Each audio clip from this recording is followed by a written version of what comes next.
老板儿，哎，天不水，给你这儿吃点菜，喝两瓶啤酒，还要给钱哦。大哥，我们这个是小本生意的嘛。你那玩意听说过，八个没有？八个，听说过，有点熟悉。算你娃还有点见识，那还你不给钱了？大哥，哎呦我的妈！我们挣的都是辛苦钱。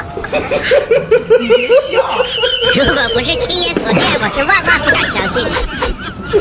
大哥，再送你个烤猪蹄娃。